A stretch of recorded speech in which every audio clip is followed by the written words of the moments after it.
Hi, this is Jason Fielder with the Daily Forex Report for January 20th.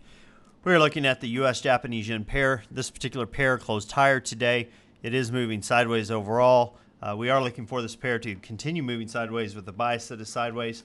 Look for it to potentially go as high as 91.95, possibly as low as 90.21. Look for some resistance around 91.50 and look for some support around 90.69. Okay, now switching over to the Euro-USD pair. This particular pair had a very large range today, did drop down. This pair is starting to move down to the downside and close down, of course, bias to the downside.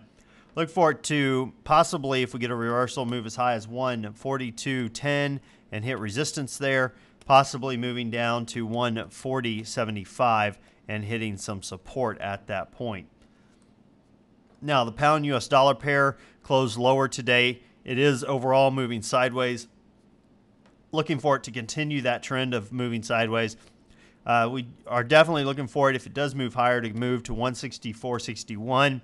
To the downside, 161.55. Look for some resistance around 163.75 and look for some support around 162.40. Now, the U.S. Swiss, this particular pair shot up, broke through previous resistance, closed above it. We are looking for this pair to continue moving to the upside with a bias to the upside.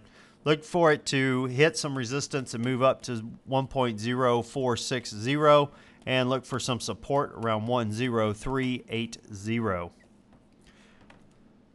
Okay, we have the Japanese releasing their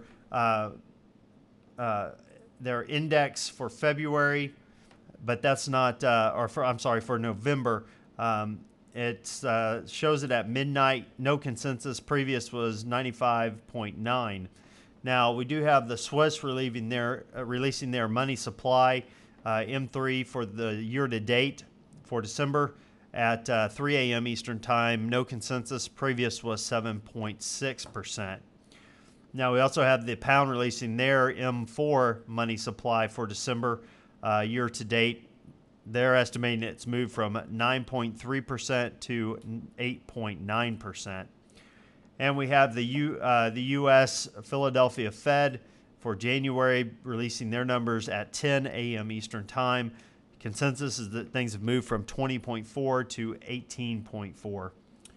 And last but not least, we have the Canadian Business Outlook future sales for the fourth quarter at 10:30 a.m. Eastern Time. No consensus given.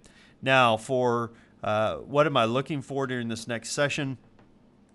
We have the pound that has created a swing trade setup to the downside over the past 3 bars. You notice here over the last 3 bars, looking for a sell at this point. First point of support we could get would be here. So depending on what if you want to just take it as a little bit of a scalp, here's where you first need to look. Plus, it's down by the 1.6209 area. Once you get to the 00 areas in general, there's typically some support there. So this little drop, if we get it, will be about 27 pips, 28 pips or so.